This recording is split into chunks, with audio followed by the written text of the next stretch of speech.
Alright everybody, I don't know how well this is going to work, but we're going to try to feed Butterbean here. We got a little pond snail right there, and he knows it. So we're going to drop that in, and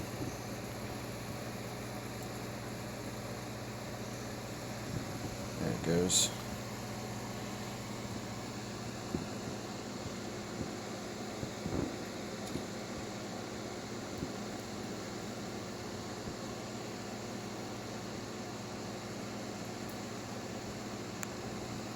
He's a little freaked out by the camera. He's not sure what's going on. He knows there's food there, but he's just not really comfortable with the camera being in his face. Now that's a pretty sizable snail. The smaller ones, he just chews them up and eats the shells and everything, or just crushes the shells up and, you know, eats what he eats, and then the rest falls to the ground. He's a really messy eater. Meat goes everywhere. When he chews on the bloodworms, you see him like spitting out. Somebody commented it looks like puffs of smoke coming out of his mouth. But it's just the fleshy stuff on the inside of the bloodworms. Very, very messy eaters. I can only imagine having like a big faja or something like that in your tank where you got to feed it whole clams and oysters. That must make a heck of a mess.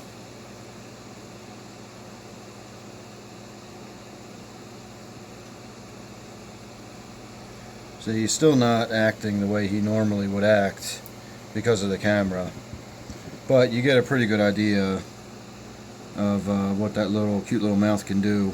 It's adorable. It looks like he's smiling all the time, but he crushes up snail shells like they're made out of crackers.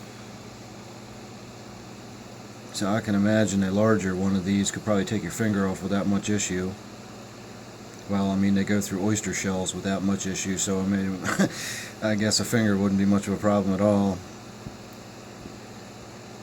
Fortunately, this little guy is just as mild-mannered as you can ask for in a puffer. As I've said before, he's downright timid.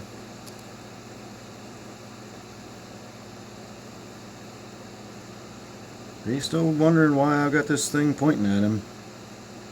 He's probably wondering if he's got any more snails coming. Unfortunately, I do not. That was the last snail. I did just get some more today, and I threw them in the snail tank. But they've all gone down into the gravel, and I'll have to wait till tomorrow. Some of them will be up on the glass, and I'll be able to get some more in there to him.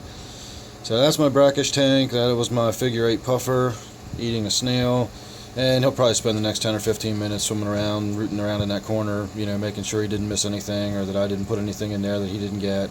I actually do try to throw snails in there when he's not paying attention, and then that way they get in there and they get a chance to hide and maybe even start breeding.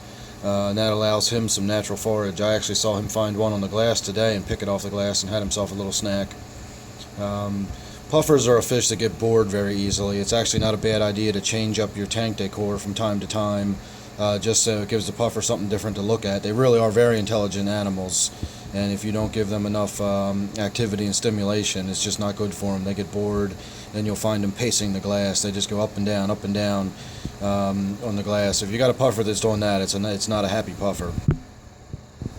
So he is doing that because he thinks he's getting some more food, and he is not right now. So that was my puffer feeding video. Hope you enjoyed it. Please like, please sub, and I'll see you next time.